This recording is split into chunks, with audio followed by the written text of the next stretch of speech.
দর্শক শুভেচ্ছা নিন। জনতার কথা অনুষ্ঠানে আপনাদের সবাইকে স্বাগত জানাচ্ছি।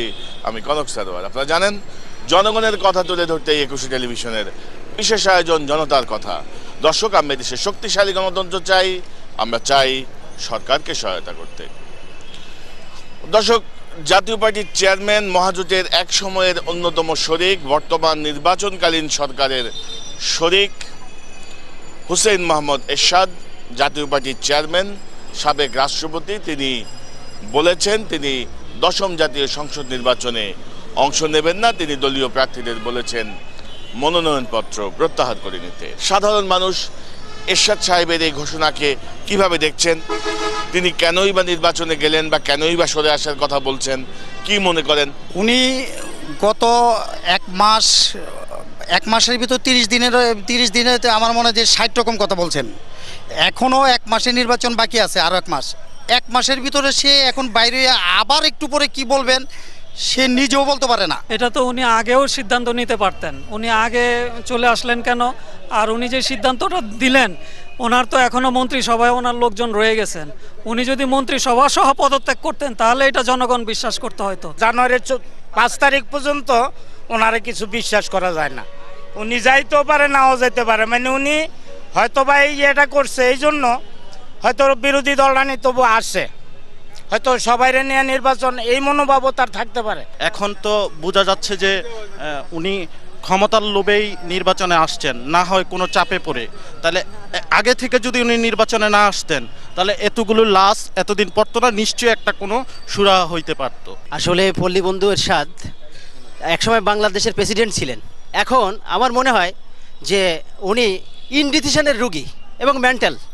উনি এই যে 60 দিনে 70 রকম কথা বলছে, আজকে ওনার কথায় মানুষ ধিক্কার দেয়। সে একটা সুযোগ সন্ধানী রাজনীতিবিদ, হয়তো স্বার্থের জন্য হয়তো এদিক ওদিক সে লাপাচ্ছে, কোন দিকে যাবে সে এখনো ডিসিশন নিতে পারছে না। আমি মনে করি এরশাদ সাহেব যে প্রলোভনে, যে আশায় নির্বাচনে গিয়েছিলেন, সেই আশা আকাঙ্ক্ষা বোধহয় তার পূরণ হয় নাই।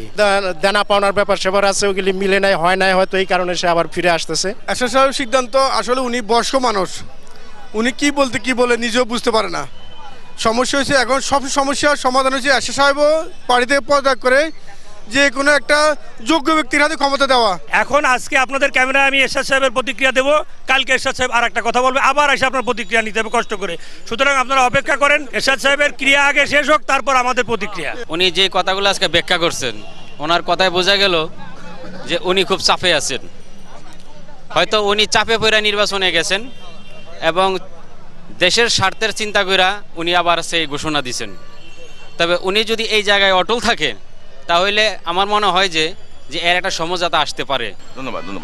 দর্শক, আপনারা শুনছিলেন সাধারণ মানুষের মতামত। সাধারণ মানুষ সাবেক রাষ্ট্রপতি হুসেইন মোহাম্মদ এরশাদের যেই সিদ্ধান্ত, সাম্প্রতিক যে সিদ্ধান্ত নির্বাচন বর্জনের বা নির্বাচন থেকে সরে আসার, তা নিয়ে সাধারণ মানুষ একটু বিভ্রান্তির মধ্যে আছেন। তারাও ঠিক বুঝে উঠতে পারছেন না আসলে কি হতে যাচ্ছে বা কেন তিনি এটা করছেন। অনেকে বলছেন যে তিনি চাপের মুখে হয়তো নির্বাচনে যাওয়ার সিদ্ধান্ত নিয়েছিলেন, আবার পরে ভাবছেন যে একক এই জাতীয় নির্বাচন কোনো সুফল বয়ে আনবে না, সেটি ভেবে হয়তো তিনি সরে আসছেন। আবার কেউ মনে করছেন এটি হয়তো তার নতুন ধরনের নতুন কোনো কৌশল। পাশাপাশি আরেকটি বিষয়, দেশের অবস্থা ভালো নয়। অরাজকতা, সহিংসতা, অবরোধ, হরতালে দেশ বিপর্যস্ত। প্রতিদিনে মারা যাচ্ছে নিরীহ মানুষ, সাধারণ মানুষ। সমাধানের পথ কি?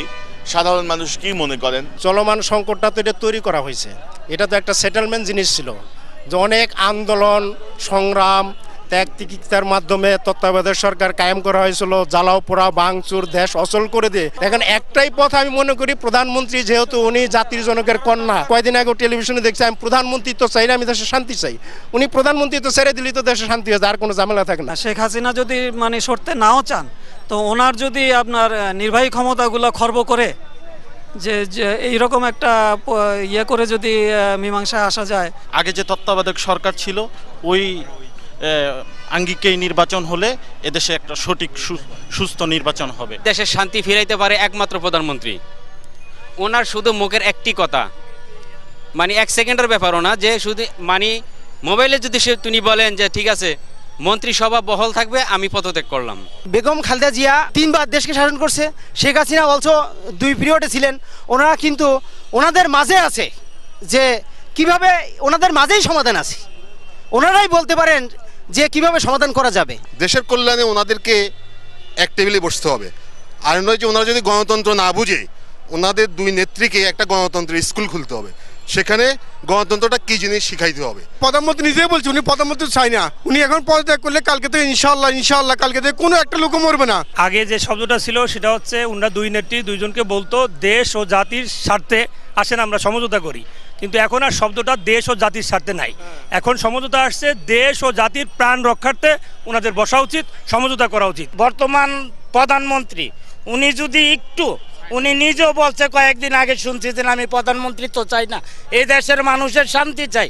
যদি এই দেশের মানুষের শান্তি উনি চায়, আমি মনে করি উনি দয়া করে একজন এমন একটা লোকের কাছে দেখ, ওনারই একটা দলের একটা ভালো লোকের কাছে দেখ, নিরপেক্ষ লোকের কাছে, যেমন প্রেসিডেন্ট আছে ওনার কাছেও ক্ষমতাটা দিতে পারে, বা এই ধরনের একটা ইয়ে দিয়ে আমার মনে হয় এই দেশে গ্রহণযোগ্যতা পাবে।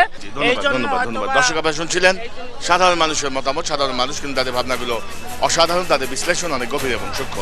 দর্শক, জনতার কথা দেখুন প্রতি রবি, মঙ্গল, বুধ এবং শুক্রবার 21 পর্দায় জনতার কথা নিয়ে হাজির হয়ে যাব আমি কনক সারোয়ার।